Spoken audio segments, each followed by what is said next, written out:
Hello, I channel da amuka hana changduna I video sibu yengbibagi damakta nungaiba phongdokchari. I mamang da nighttime skincare routine gi video ama tawjakre. Ngasi gi video asina I morning skincare routine se karam haina I nighttime dagi khetnai aduga kari maram gi damakta sigi product singje seasonary no haibaduni maya makata na yengbirasi.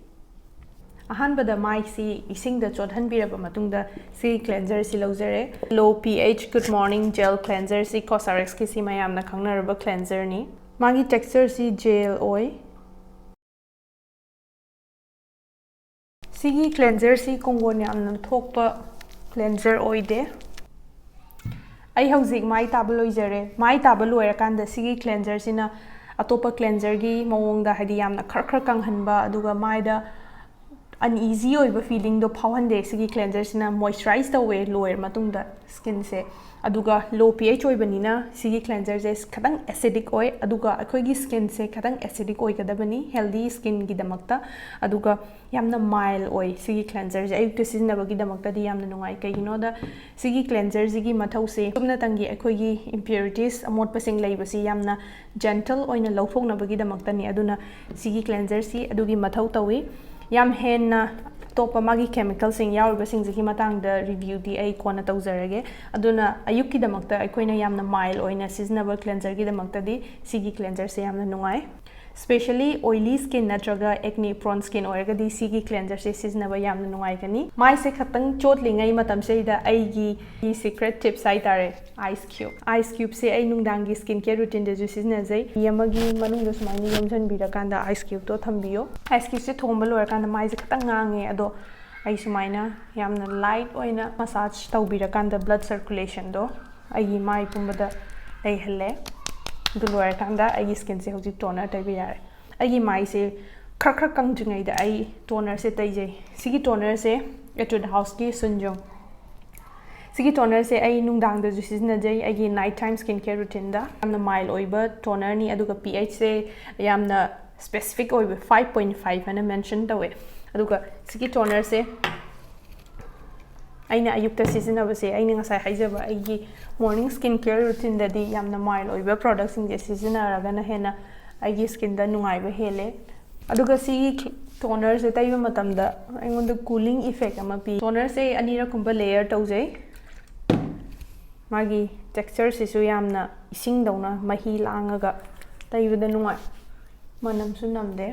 paraben free oiba product ne sigi toner sisu mathangi step asidi aina yamna nauna aigi morning skincare routine da hapcharakpa step ni sheet mask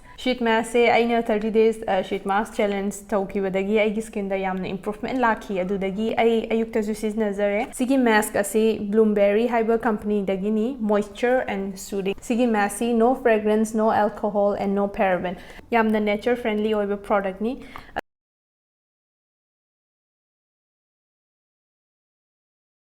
sigi mask se yamna mahi yamna langi aduga yamna supai aduna skin da yam irai laina absorb tawhali siguma mask sina aduga sigi step sidi somna yamna matam chinbiraga di skip tawbiba yai ado yari makai skin se khar pamper tawbiba matam da adum improvement se lakpa ugani hojiti anambana mi se lockdown laina banina mapan thokna da banina khatang matam se sidaisa self pamper tawba haitare aduna skin care se adum tawbiba yai na khalle ai motadi ai hauzik mask se lawthok chare mask se yam kuina thambigano kaigino da yam kuina thamba targadi ngasai mask tu da yauriba product mayam du kangjhala gadi mana loina bok amuk chupsangragani ekhoigi skin da kemta lai horaroi aduna yai makai product se akhoina seasonable matamda mask tu gi maning da instruction adum pi bane minute 35 dagi na kunjina anamba average ta pi bane ado khara amna 30 minutes thamo hai do khara bane hena matam 10 basu yawi adu do yengbiraga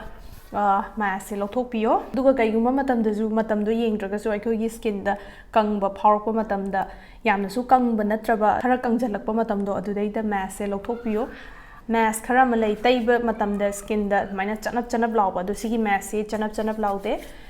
do lemhoriba product sing ado khutsa da aduga khauri da nansanbiyo product to mangdanaba aduga karamba mask laigani karamba mask seasonagani aikhoigi skin gi darkar leibagi matungina haibadugi matang da su ai tongan video ama tawjage sigi mask se all skin type da chanagani na khale kai no da yamna light oibanina Summer-dasu, winter-dasu chanagani, especially summer-dana hena chanagani kaginode yamna light oibanina. Sigi messy product khara yauriba product asi langthokpiganu.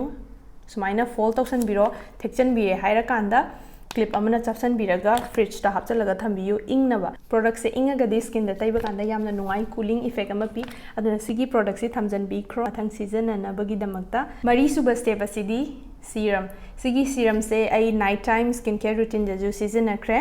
Gravich Laboratory Vitamin C Activator Serum.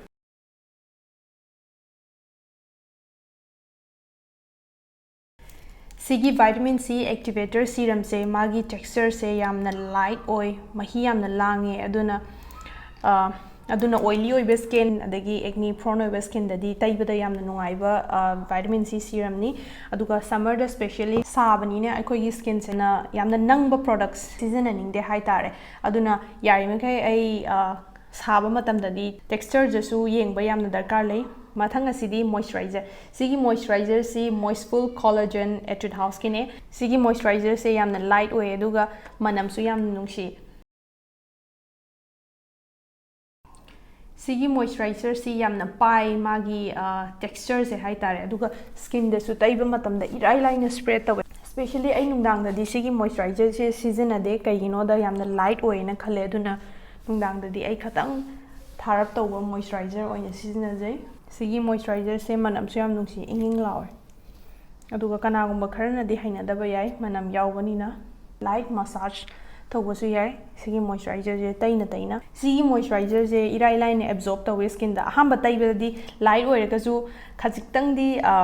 texture je thaba dawna skin da phawrakani sigi moisturizer je hek taiba loiba kanda isada sakalakpa ma phawe aduga mare humang thokleba sigi moisturizer se aduna dry oiba skin gi damakta di sigi moisturizer je nungai gani aduga winter da su yamna nungai gani sigi moisturizer je aina sigi moisturizer je kai season no haiba kanda ngasai de aina season riba products je mild oiba products ngata ne texture je yamna light oiba aduna moisturizer je di ai khajiktang haba season aning bagi damakta aina season ajabani sigi moisturizer se aduga ai gi aroiba step ase yamna important oiba step ni ngasai de tai riba products mayam akoina skin da moisturize tawriba hydrate tawriba mayam sigi last step se season adragadi aikogi skin da effective oiba ngamde maram aduna aikoina matam pumbada sunscreen se skip tawbiganu sigi sunscreen se Anessa haiba Japanese brand amadagi aina lawjarakpani sigi sunscreen je Japan's #1 sunscreen hai Japan da yamna popular oiba sunscreen ne texture se yamna milky oiraga yamna light oi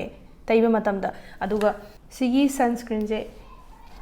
SPF 50 ne aduga chumnagi sunscreen atopa singa mana de koigi skin care benefit oiba ingredients khara yauri mongoda aduga yamna light weight oiraga skin de irai laina spread tawe aduga magi white cast leihande haidi anambana sunscreen de taiba loir matungda magi ngawrongoba product leibado adu leihande aduga primer oina seasonabada ju yamna nungaiba sunscreen ne sigi sunscreen je khatang di expensive oy adubu aigi mota di yamna worth it oy na khale kaigino da akoina taiba products mayam asi loisalakpada sunscreen sina protect tawdorini aduna effective oiba aduga skin da su kanaba piba sunscreen seasonaba se yamna tangai phade na khale deisida aigi morning skincare routine loizere sigi makha tabada kanagumba makeup tawningasu direct makeup tawba yare kaigino da sigi sunscreen si primer gi mawong da yamna smooth oiraga skin si deise yamna soft oiba effect ama pi yumdagi mapan thokoidaba oiragadi yamdrabada SPF 35 seasonabio aduga mapan thokadaba oiragana SPF 50 cd seasonabio aduga aikoina matam pumbada sunscreen je skip tawbiganu nong chugera nungsa sagera adagi indamda oigera nong mangera matam pumbada aikoigi sunscreen je skip sung tawbiganu sunscreen taidragadi aikoina phana afaba skin care routine tawragasu aikoigi skin se nungsagi mangaldagi ngakthokpa ngamoi aduna please sunscreen je skip tawbiganu matam sangagadi loinabak tawbiyo sangdragadi cleanser amane toner amane serum ga moisturizer ga aduga sunscreen ga sigi step manga sidi skip tawbiganu aduga ninghannabasu tawbiganu aikoigi skin se pharaktre haibagi skin care haibasi yamna committed oiba aduga matam changba habit amani aikoina toina tawri kai aikoigi skin se adum phagalakpa hengani ngasi nongma tawraga hayeng nongma skip tawba numinini lairaga mungning changaga tawba taragadi aikoigi skin si daisa continuously required oiba ingredients to aikoina supply tawdaba taragadi aikoigi skin se chang naina improvement oirakpada yamna wagani aduna matam pumbada skin care tawba matamda chang naina tawbiyu result phajana unabagi damakta ꯑꯩꯒꯤ video ꯑꯁꯤ ꯂꯣꯏꯕ ꯐꯥꯎꯕ ꯌꯦꯡꯕꯒꯤꯗꯃꯛꯇ ꯌꯥꯝꯅ ꯅꯨꯡꯉꯥꯏꯕ ꯐꯣꯡꯗꯣꯛꯆꯔꯤ ꯑꯗꯨꯒ ꯀꯔꯤꯒꯨꯝꯕ video ꯑꯁꯤ ꯌꯦꯡꯕꯗꯒꯤ ꯁ꯭ꯀꯤꯟ ꯀꯦꯌꯔ ꯔꯨꯇꯤꯟꯒꯤ ꯃꯇꯥꯡꯗ ꯈꯖꯤꯛꯇꯪ ꯀꯥꯟꯅꯕ ꯐꯪꯉꯦ ꯍꯥꯏꯅ ꯈꯟꯕꯤꯔꯒꯗꯤ ꯅꯠꯇ꯭ꯔꯒ ꯑꯩꯈꯣꯏꯒꯤ ꯏꯁꯥꯗ ꯁ꯭ꯀꯤꯟ ꯀꯦꯌꯔ ꯔꯨꯇꯤꯟꯁꯦ ꯇꯧꯅꯤꯡꯕ ꯐꯥꯎꯔꯒꯗꯤ ꯂꯥꯏꯛ ꯑꯃ ꯇꯧꯕꯤꯌꯣ ꯑꯗꯨꯒ ꯀꯅꯥꯒꯨꯝꯕ ꯃꯣꯔꯅꯤꯡ ꯁ꯭ꯀꯤꯟ ꯀꯦꯌꯔ ꯔꯨꯇꯤꯟ ꯇꯧꯅꯤꯡꯕ ꯃꯤꯑꯣꯏ ꯂꯩꯔꯒꯁꯨ ꯁꯤꯒꯤ ꯚꯤꯗꯤꯑꯣꯁꯦ ꯁꯦꯌꯔ ꯇꯧꯕꯤꯌꯣ ꯑꯩ ꯃꯈꯥ ꯇꯥꯕ ꯁ꯭ꯀꯤꯟꯒ ꯃꯔꯤ ꯂꯩꯅꯕ ꯚꯤꯗꯤꯑꯣꯁꯤꯡ ꯄꯣꯁט ꯇꯧꯖꯔꯒꯦ ꯑꯗꯨꯒ ꯀꯣꯃꯦꯟꯇ ꯁꯣꯝꯒꯤ ꯃꯣꯔꯅꯤꯡ ꯁ꯭ꯀꯤꯟ ꯀꯦꯌꯔ ꯔꯨꯇꯤꯟꯗ ꯀꯔꯤ ꯀꯔꯤ ꯄ꯭ꯔꯣꯗꯛ ꯁꯤꯖꯤꯟꯅꯩ ꯍꯥꯏꯕꯅꯆꯤꯡꯕꯗꯨ ꯀꯣꯃꯦꯟꯠꯁ ꯇꯧꯕꯤꯔꯛꯑꯣ ꯑꯩ ꯑꯗꯣꯝꯒꯤ ꯀꯣꯃꯦꯟꯠꯁꯤꯡ ꯄꯥꯖꯅꯤꯡꯉꯤ ꯃꯊꯪꯗ ꯑꯃꯨꯛ ꯊꯦꯡꯅꯔꯁꯤ thank you show ꯃꯆ by by